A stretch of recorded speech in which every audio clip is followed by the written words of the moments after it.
하나님 말씀을 낭독하겠습니다. 사도행전 11장 16절에서 26절까지 말씀입니다. 신약 성경 사도행전 11장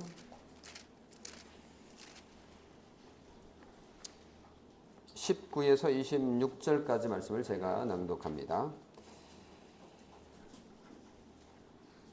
그때에 스데반의 일로 일어난 환란으로 말미암아 흩어진 자들이 베니게와 구브로와 안디옥까지 이르러 유대인에게만 말씀을 전하는데, 그 중에 구브로의 구레네 몇 사람이 안디옥에 이르러 헬라인에게도 말하여 주 예수를 전파하니 주의 손이 그들과 함께 하심에 수많은 사람이 믿고 주께 돌아오더라. 예루살렘 교회가 이 사람들의 소문을 듣고 바나바를 안디옥까지 보내니, 그가 이르러 하나님의 은혜를 보고 기뻐하여 모든 사람에게 굳건한 마음으로 주와 함께 머물러 있으라 권하니, 바나바는 착한 사람이요 성령과 믿음이 충만한 사람이라. 이에 큰 무리가 주께 더하여 지더라. 바나바가 사울을 찾으러 다소에 가서 만남에 안디옥에 데리고 와서 둘이 교회에 1년간 모여 있어 큰 무리를 가르쳤고, 제자들이 안디옥에서 비로소 그리스도인이라 일컬음을 받게 되었더라. 여기까지 오늘 설교 본문 성경 말씀입니다. 오늘은 앞으로 한 달에 한 번 시리즈 설교로 매달 첫째 주에 하게 될 주제는 그리스도인이란, 이런 제목으로 설교를 해 가려 합니다. 오늘 첫 주제는 그리스도인, 이름의 기원이다, 이렇게 정했습니다. 한 학교 식당입니다. 한 여학생이 배식대에서 음식을 받아서 자리에 앉습니다. 잠시 침묵 시간을 갖는데요, 식사를 바로 시작하지 않고 손을 모으고 눈을 감습니다. 그 친구는 하나님께 이 식사를 주신 것을 감사하는 기도를 하고 있었던 거예요. 멀리 배식대에서 배식을 기다리고 있던 한 그룹의 친구 여학생들이 그 모습을 봅니다. 그러면서 이렇게 속상해져. 쟤 예수쟁인가 봐. 밥맛이야. 요즘 이런 모습 보기 쉽지 않죠. 요즘 식사 기도를 하는 경우도 드물기 때문에 그런 광경이 아닐까 싶은데, 충분히 일어날 수 있는 그런 현상, 이야기라고 볼 수 있습니다. 한국에 복음이 전해져서 교회가 생겨났고 또 교회 신자들이 생겨날 즈음에 한국 그리스도인들에 대한 그런 경계와 비난의 눈초리가 없지 않았습니다. 용모와 문화가 다른 서양 선교사들의 출연에 사람들은 신기해했지만, 시장거리에서 선교사들을 만나면 돌을 던지거나 달려가서 침을 뱉기도 했습니다. 덩치가 크니까 어떻게 하지는 못하지만 호기심 가득한 모습으로 사람들이 따라다니기도 했습니다. 하지만 전통 종교인 불교나 유교나 도교를 버리고 기독교로 개종하는 것을 사람들이 좋아할 리가 없었습니다. 상당히 고깝게 여겼고, 또 심정적으로는 배신자야 라고 낙인 찍기도 했습니다. 그런 의미에서 기독교인들은 밥맛이다, 이렇게 생각했던 적이 있는데요. 그런 모습은 지금도 여전히 존재합니다. 성경에 보면 한국에서 예수쟁이다라고 이렇게 좀 경망스럽게 또 낮춰서 놀리는 말로 부르는 그런 용어가 나오는데요. 그것은 바로 그리스도인이라고 하는 단어였습니다. 이 용어는 우리는 그냥 그리스도인, 그냥 일반적인 그런 용어라고 들리지 않습니까? 예수쟁이 하면 그건 좀 기분이 좋지 않습니다. 놀리는 말이죠. 그런데 성경에 등장하는 그리스도인, 영어로 말하면 크리스천이라고 하는 단어는 경멸적인 용어였습니다. 그리스도인, 우리 뭐 이제 한국어로 하면 그리스도, 크라이스트를 한글로 옮기니까 그리스도 이렇게 되는 거고, 한자어로 옮기면 이게 뭐죠? 네, 기독이라고 썼습니다. 기독, 그리스도를 이제 한자어로 기독이라고 이제 표현을 한 거예요. 여기다가 이제 사람 인자를 갖다 붙이니까 기독인이라고 번역할 수 있습니다. 근데 기독인이라는 말은 잘 안 쓰죠. 어떻게 해요? 기독교인이라고 주로 사용을 합니다. 뭐 어쨌거나 그리스도인에 해당되는 다른 단어는 한자어는 뭐 기독교인이라고 이렇게 쓰임새가 있는데, 그 쓰임새는 성경에 본래 나오는 그리스도인이라고 하는 그 의미가 전달이 안 돼요. 그래서 그리스도인은 차라리 예수쟁이 뭐 이렇게 번역을 했으면 어감은 훨씬 분명했겠다 싶은데, 근데 뭐 성경에 그리스도인이라고 되어 있으니까 그대로 번역을 한 겁니다. 예, 본래 이제 이 헬라어 단어 자체 표현 자체는 크리스티아노스라고 하는 헬라어 단어인데요. 거기에서 라틴어는 크리스티아노스 그 표현에서 영어로 크리스찬이 이제 된 건데, 이 말의 의미는 이런 겁니다. 그리스도에게 속한 자, 이런 말이에요. 그리고 그리스도를 따르는 자. 뭐 그 뜻만 보더라도 뭐 굳이 이게 뭐 경멸적인 표현이라고 볼 수 없죠. 이제 그런데 이 당시 상황을 생각해 보면요, 이건 경멸적인 표현 맞습니다. 조금 이따 그 점에 대해서 한번 살펴볼 건데요. 이런 의미로 사용된 그 그리스도인이라고 하는 단어는, 용어는 성경에 딱 3번 나옵니다. 의외죠? 그리스도인이라는 단어가 엄청 많이 나올 것 같지 않으세요? 근데 그렇게 사용하지 않고 성도 이런 단어로 쓰지 그리스도인이라고 사용하지 않는 이유가 있는 거죠. 이건 우리 스스로 만든 용어가 아니고 다른 사람들이, 교회 밖에 있는 사람들이 교회 안에 있는 사람들을 향하여 좀 낮춰서 놀리면서 한 표현이기 때문에 그렇습니다. 그런데 시간이 지나면서 사회 속에서 교회 내 신자들의 정체성을 표현하는 그런 표현으로 역사적으로 이제 발전해 가게 됩니다. 적어도 성경 안에서는 비난하는 그런 용어지만 이제 역사 속에 사용되면서부터는 이 용어가 그냥 보통의 언어로 이제 바뀌게 되고, 심지어 이 그리스도인이라고 하는 단어는 영광스러운 거다, 오히려 이렇게 이제 바뀌어지는 그런 역사적인 과정을 겪게 됩니다. 오늘 설교부터 앞으로 이제 이 그리스도인이라고 하는 단어, 그리고 용어, 그리고 그 의미, 그리고 그 삶을 추적해 볼 예정입니다. 오늘 설교는 그 이름의 의미에 집중해 보려고 합니다. 이 그리스도인이라고 하는 단어는 어디에 나오느냐라고 이제 질문을 하고 성경 본문을 읽어야 되는데, 제가 이제 성경 본문을 먼저 읽고 이 질문을 하니 별 의미가 없네요. 그리스도인이라고 하는 단어가 성경에 3번 나온다고 그랬는데, 이렇게 해야 되나? 3번 이렇게 나오는데, 그 중에 제일 처음 등장하는 성경이 어딜까요? 우리 어린이 여러분.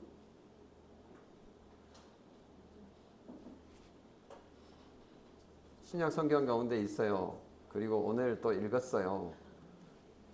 어디죠? 사도행전입니다. 사도행전 11장, 오늘 읽은 본문에 거기에 처음 등장하는데요. 그러면 또 질문이 있습니다. 이 그리스도인이라고 하는 단어가 사용된 장소는 어딜까요? 예루살렘? 아닙니다. 안디옥이라고 하는 곳입니다. 안디옥은 2 종류의 안디옥이 있는데요. 수리아 안디옥이 있고 비시디아 안디옥이 있습니다. 예. 뭐 우리나라에 보면 송도라는 지역이 인천에도 있고요. 또 저기 부산에도 있고요. 또 다른 곳에도 많아요. 송도라는 이름이, 지역 이름이. 그런 거하고 똑같은 거예요. 안디옥이라고 하는 지역 이름이, 도시 이름이 예루살렘하고 비교적 그래도 가까운 수리아 안디옥이 있고, 수리아 지역에 있는 안디옥 이 말이에요. 그러니까 송도 지역, 인천 지역에 있는 송도, 부산 지역에 있는 송도, 뭐 이런 이름인 거죠. 근데 비시디아 안디옥이라고 하는 건 좀 더 멀리 지금의 터키 지역에 있는 그 안디옥입니다. 물론 수리아 안디옥도 터키 남쪽 거기에 속하긴 하지만 어쨌거나 이 수리아 안디옥에서 그리스도인이라는 명칭이 등장하게 되는데, 오늘 읽은 사도행전 11장 25절 26절을 제가 한번 더 읽어볼게요. 바나바가 사울을 찾으러 다소에 가서 만남에 안디옥에 데리고 와서 둘이 1년간 모여 있어 큰 무리를 가르쳤고, 제자들이 안디옥에서 비로소 그리스도인이라 일컬음을 받게 되었더라. 그죠? 여기 나오죠? 안디옥에서 비로소 그리스도인이라 일컬음을, 이게 말이 좀 어려워요. 불렸다. 이런 뜻이에요. 그러니까 스스로 우리 그리스도인이야 라고 선포한 게 아니고 그리스도인이야 라고 불려졌다. 누구에 의해서? 교회 밖에 있는 사람들에 의해서 불려졌다라는 거가 정확한 팩트입니다. 자, 예루살렘 역사를 한번 살펴볼게요. 예루살렘에서 스데반 집사가 돌에 맞아 순교를 합니다. 그리스도인이라는 이유로. 이때가 예수님이 돌아가시고 승천하신 후 얼마 되지 않았어요. 아마 AD 주후 33년에서 36년 사이였을 것으로 추정을 합니다. 그때 예수 그리스도를 믿는 그리스도인이 된다라는 것은 죽음을 각오하는 무시무시한 일이었어요. 스데반이 진짜로 돌 맞아 죽었거든요. 그 유대인들에게. 그래서 예루살렘 교회에 상당히 많은 신자들이, 그리스도인들이 어떻게 합니까? 나 죽을래.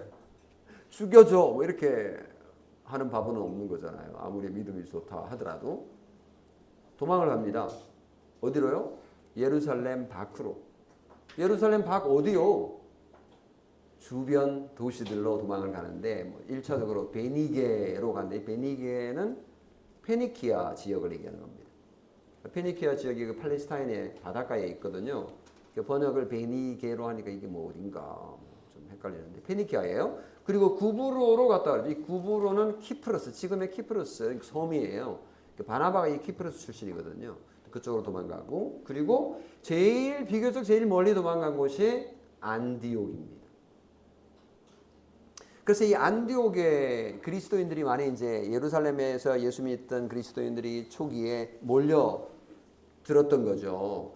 그래서 거기에는 핍박이 좀 덜하니까 거기에서 그리스도인들이 이제 신앙생활을 하고 있었는데, 거기에서 비로소 유대인에게만 복음을 전하는 게 아니라 헬라인에게도, 그러니까 그리스인들에게도 복음을 전하기 시작을 했고, 비로소 그러니까 이방인, 다시 말하면 그리스도인들이 생겨나기 시작했던 겁니다.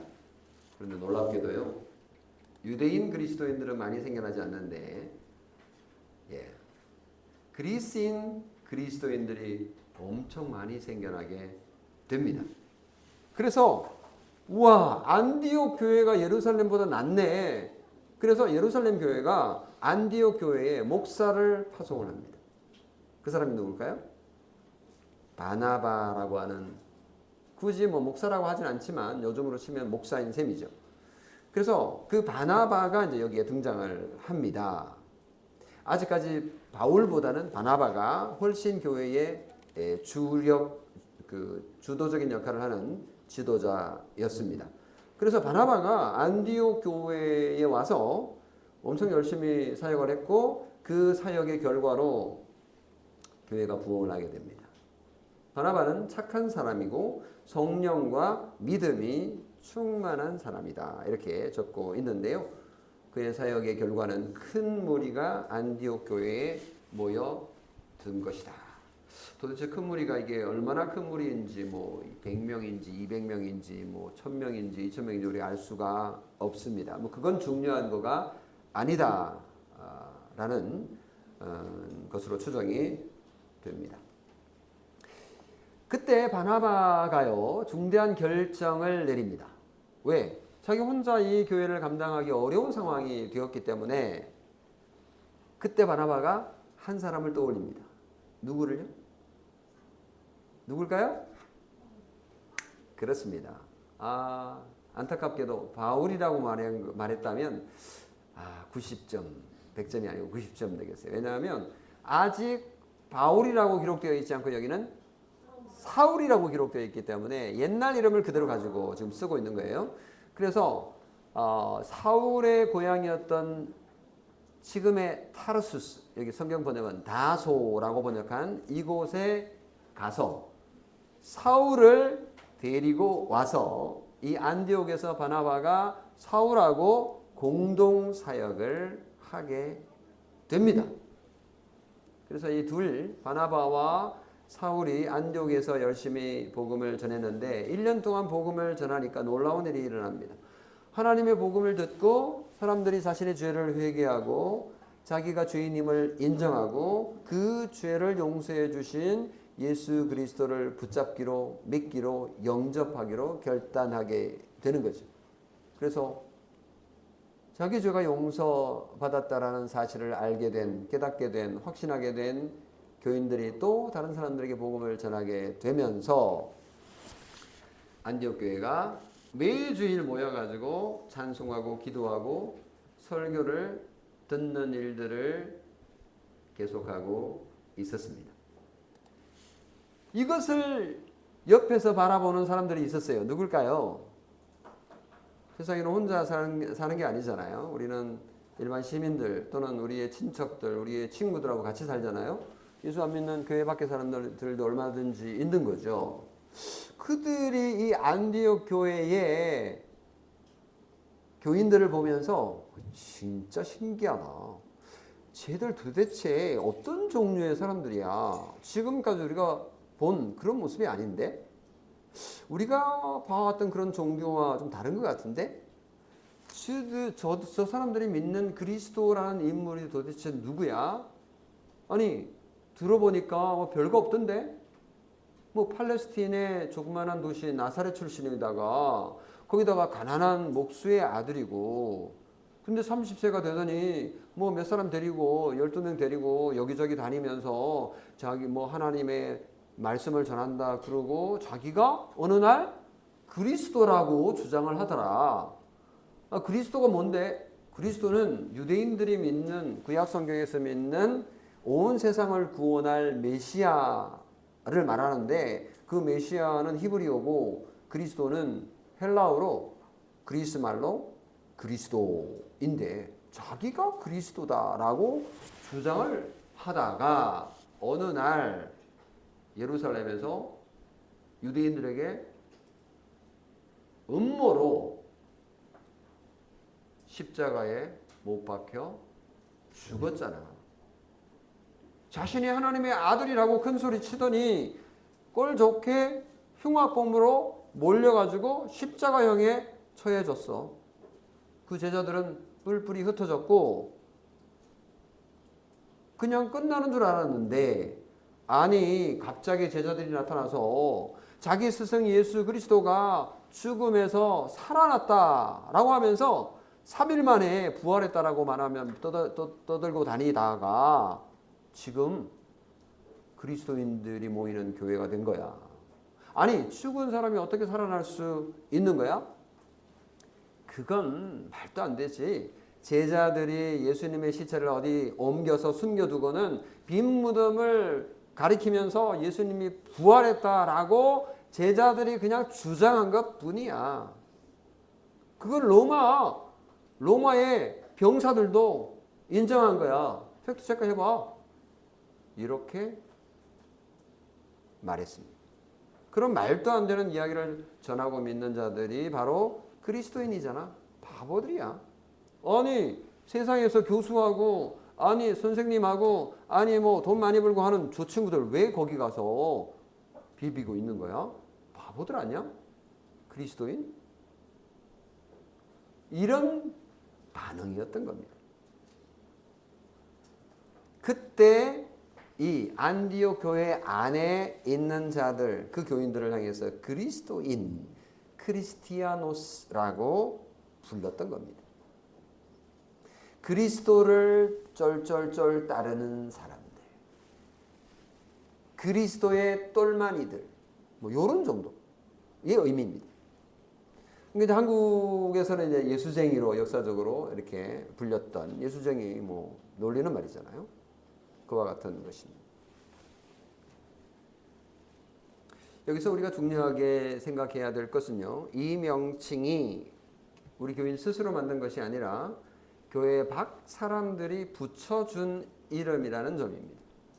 본래 크리스티아노스라는 헬라어는 그리스도를 충실하게 따르는 사람들, 좋은 뜻이에요.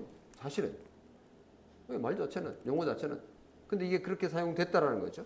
그리스도에게 속한 사람, 얼마나 영광스러운 용어입니까? 근데 이 용어를 사용하는 사람들은 조롱과 멸시의 뉘앙스를 담았던 거죠. 오늘 우리가 제 예수쟁이야, 밥맛이잖아 라고 말할 때 그 예수쟁이가 사실은 엄청 영광스러운 단어 아니에요? 예수 잘 믿는다는 뜻이잖아요.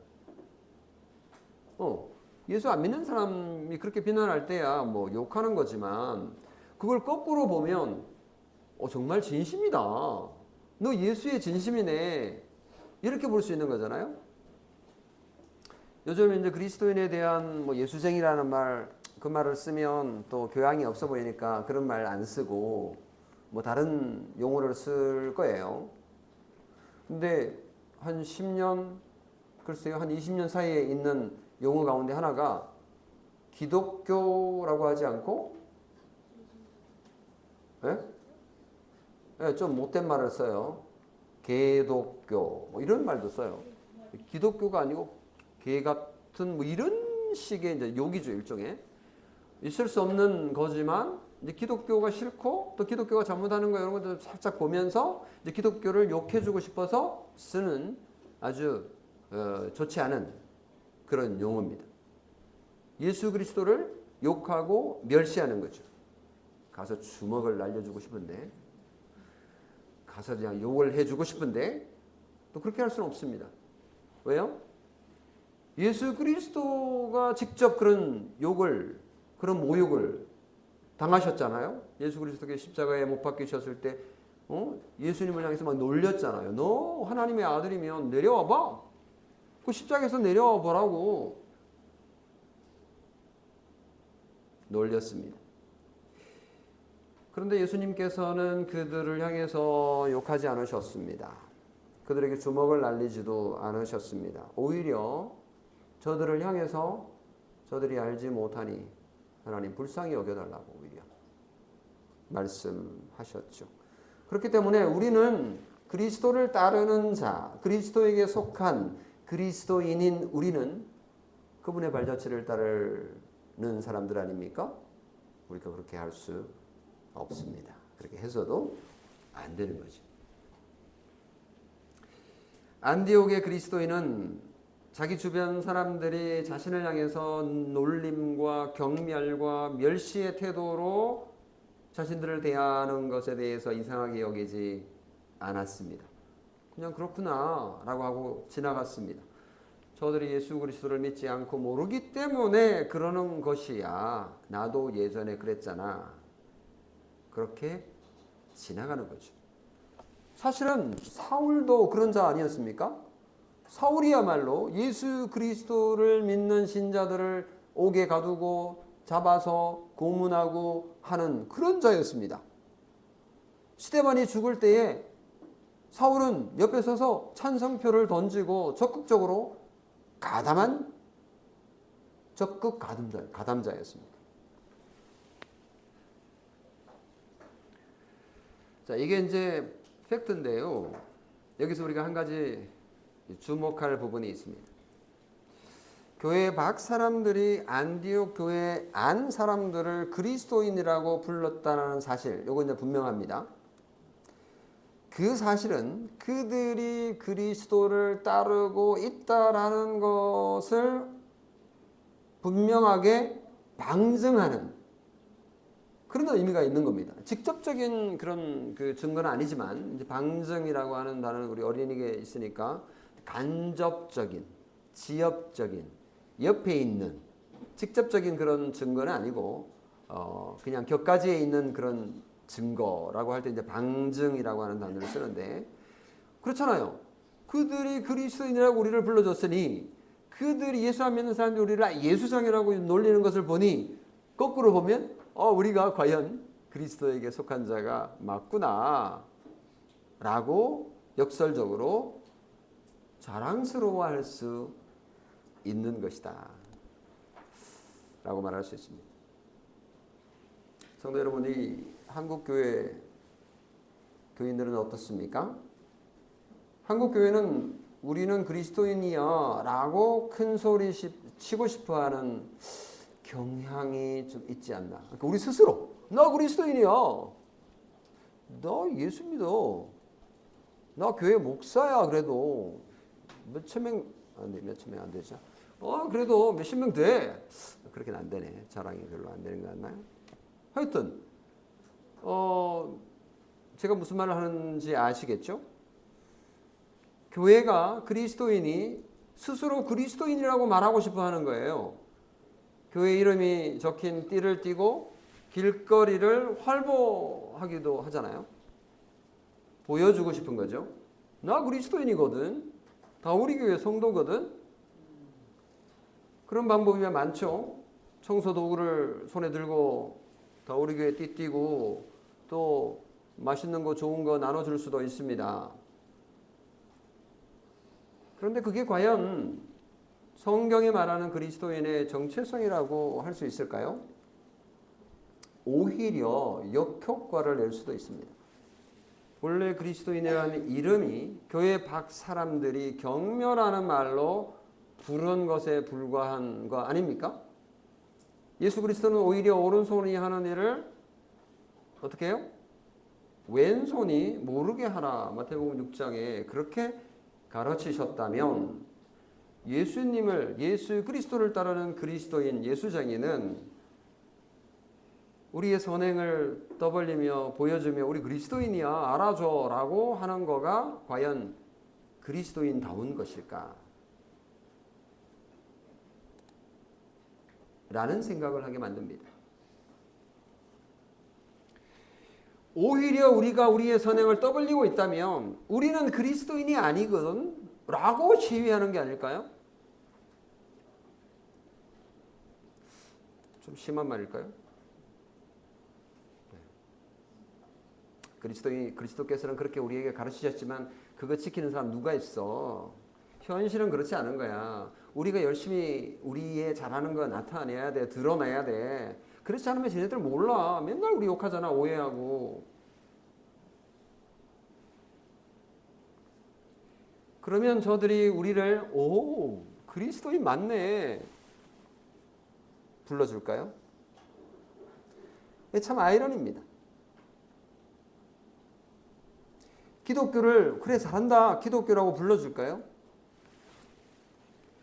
우리 스스로 아무리 나는 그리스도인이야 라고 외쳐도 세상이 우리를 그렇게 보지 않는다면 어떡하시겠습니까?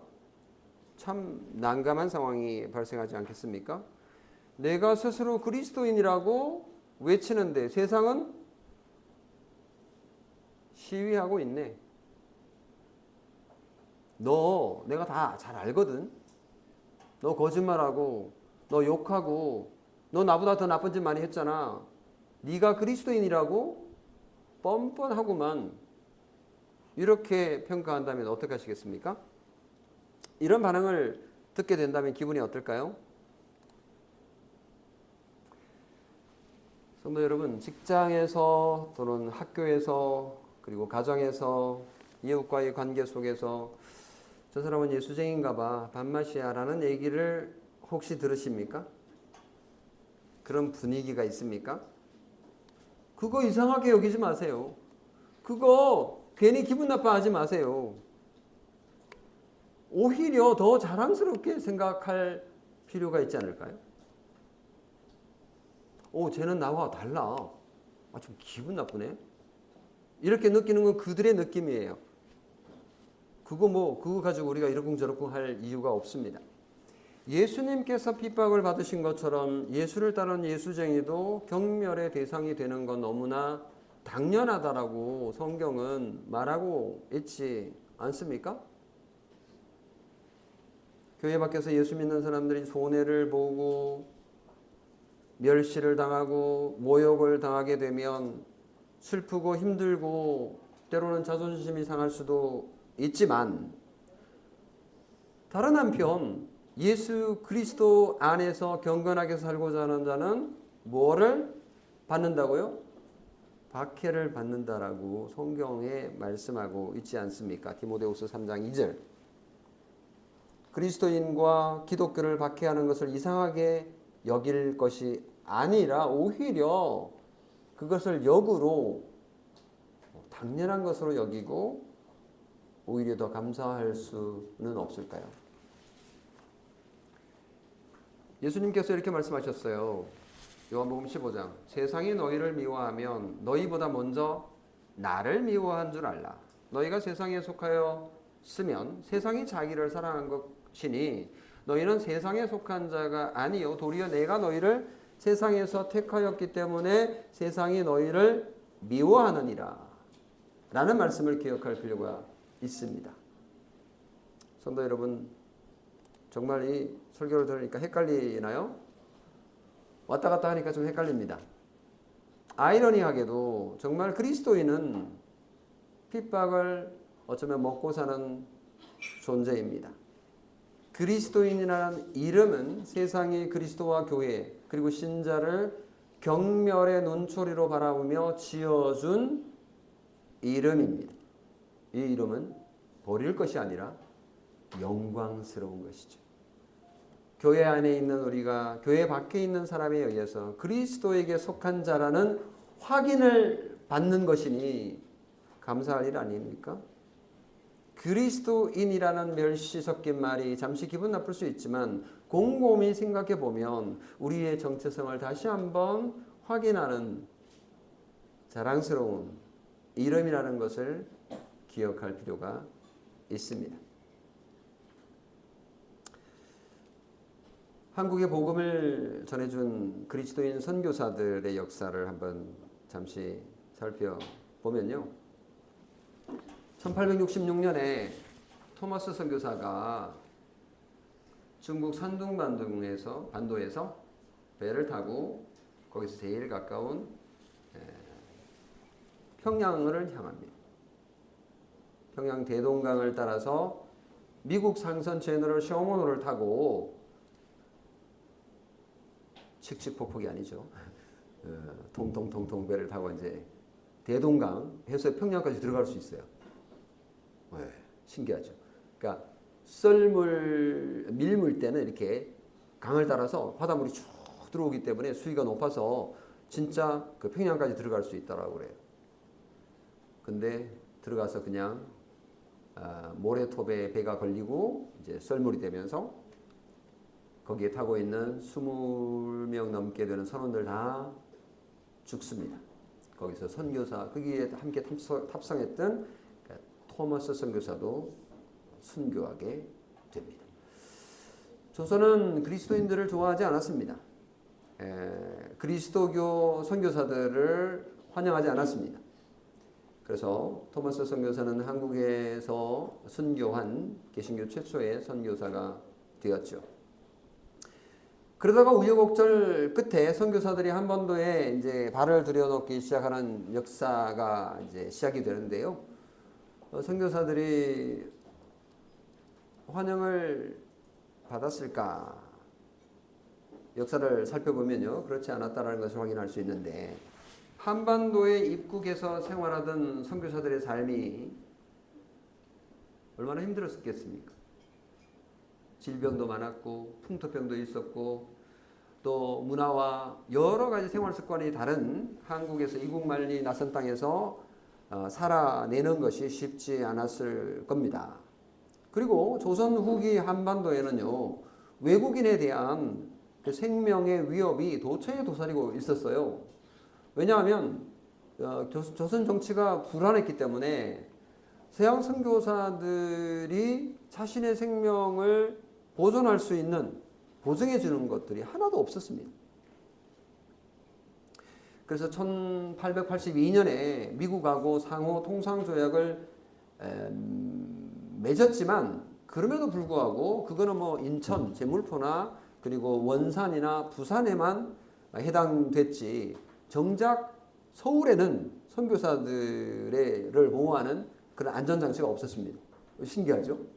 그러니까 인천과 부산과 원산은 상업 활동을 해야 되기 때문에 그곳에만 보호 조약이 있었고 정작 서울에 있는 선교사들은 생명에 대한 보장이 전혀 되지 않았습니다. 그러니까 선교사들의 그 생명을 보호할 수 있는 안전장치가 없는 상황 속에서 선교사들이 살았기 때문에 늘 불안했습니다. 더군다나 1866년에 병인 박해가 있었는데요. 그때 프랑스 선교사 10명이 죽었고요.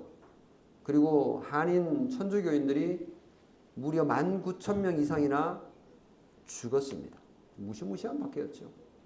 근데 그런 분위기가 여전히 지금 남아있는 상황이었기 때문에 선교사들이 어디를 이동하려고 그러면 상복을 입고 긴 갓을 쓰고 얼굴을 가리고 손부채를 이렇게 하고는 이제 다녀야 했다라고 할 정도입니다.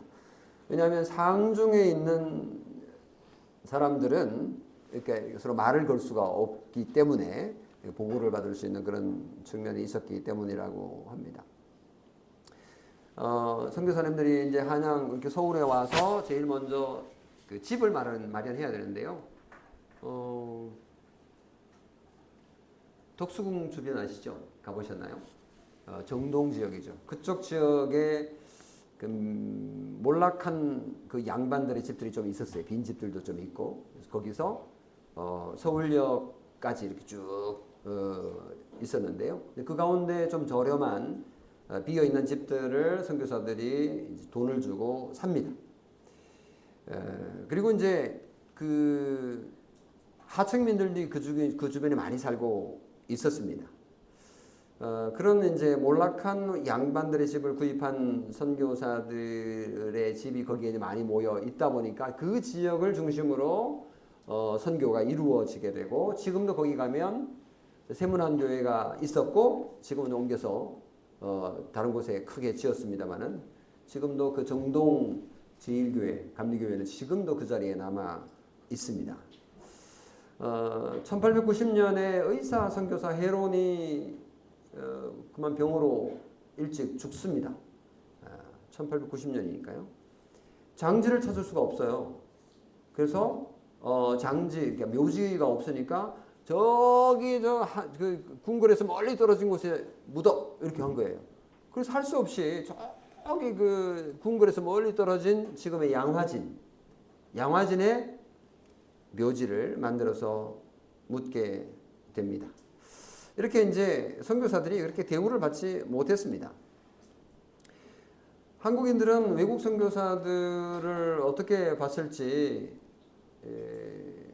키도 크고 눈도 크고 피부와 머리색도 우리하고 다르지 않습니까?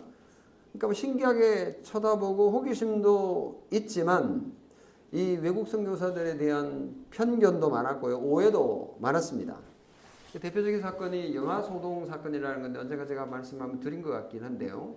1888년이었는데 한양에 장안에 한 어린아이가 이제 사라진 거예요. 그 늘 시장거리에 돌아다니는 한 애가 사라졌다 이렇게 된 거예요. 아무리 찾아도 보이지 않습니다. 그래서 저작거리에 사람들이 하는 말들이 뭐냐면 저 서양 선교사가 데려갔다 이렇게 된 거예요. 서양 선교사가 납치해 갔다 이렇게 된 거예요. 아니 서양 선교사가 왜 한국인 그 아이를 납치해 가냐고요. 근데 이제 이 소문이 자꾸 퍼지니까, 가짜뉴스가 퍼지니까 이 걷잡을 수가 없는 겁니다.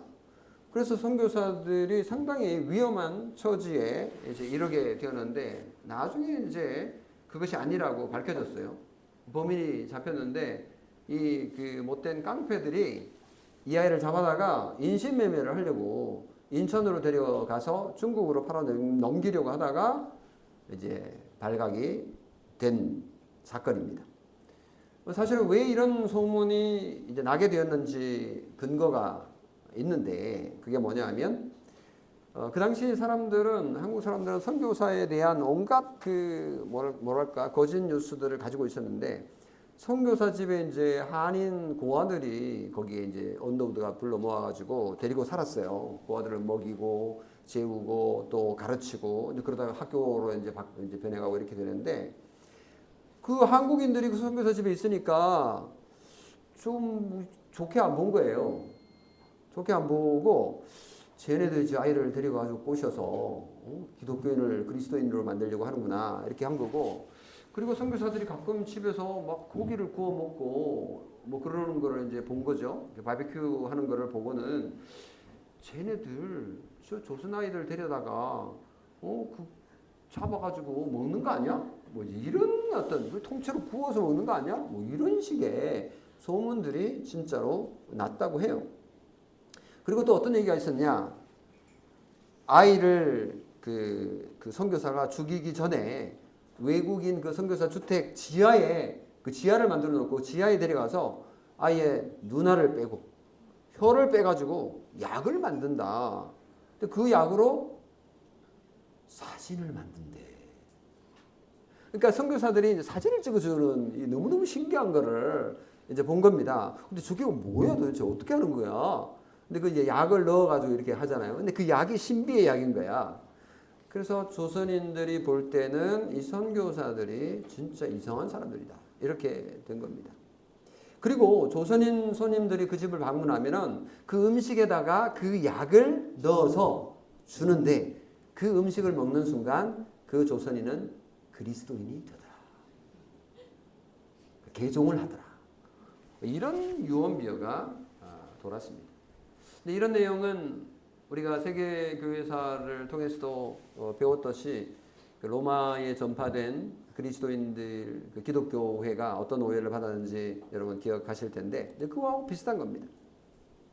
이렇게 그리스도인 선교사들이 자신의 문화권을 넘어가지고 타 문화권에 살면서 만민에게 적용 가능한 정말 이 복음을 전하는 거가 얼마나 어려운지를 초기에 보여주었습니다. 타 문화권에서 살면서 경험하게 되는 어려움을 우리가 어떻게 다 이해할 수 있겠습니까?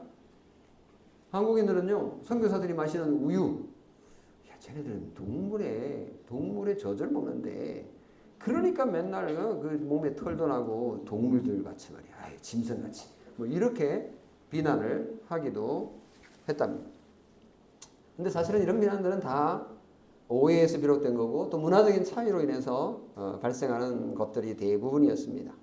복음 자체에 대해서 대한 것이 아니라 그냥 문화적인 차이로 인한 것이라는 것을 확인할 수 있습니다. 어쨌거나 왜 한국인은 선교사에 대해서 그렇게 대했을까요? 그리스도인이기 때문입니다. 그리스도인은 그 이름 자체가 멸시와 시기와 질투와 경멸에서 온 단어이기 때문에 옛날이나 지금이나 그러한 현상은 동일한 것입니다. 선교사들은 그리스도의 복음 전도자로 한반도에 그래도 머물렀습니다. 그들은 그리스도인으로 환영받지 못했고 놀림을 받았지만 그들은 예수쟁이로 살기로 다짐했습니다. 그들은 그리스도인으로 비난받는 것을 당연하게 여겼고, 한국인들이 그리스도를 모르고 회개의 복음을 모르기 때문에 그렇게 한 것이라 여긴 거죠. 그렇게 선교사들이 복음을 우리에게 전해주었기 때문에 오늘 우리가 있는 것이 아니겠습니까? 제가 양화진 선교지에 있는 묘지에 있는 한 구절을 여러분에게 알려드리고 읽어드리고 설교를 마무리하겠습니다. 루비 레이첼 캔드릭이라고 하는 여성 선교사가 남긴 말이 묘비에 이렇게 적혀 있습니다. If I had 1,000 lives to give, Korea should have them all. 그러니까 만일 내게 1,000개의 목숨이 있다면 조선이 그것을 가져야 될 거다. 내가 이 1,000개의 목숨을 조선에 바친다. 한국에 바친다. 이런 말을 했습니다. 루비는 한국에 온 지 9개월 만에 세상을 떠나야 했는데요.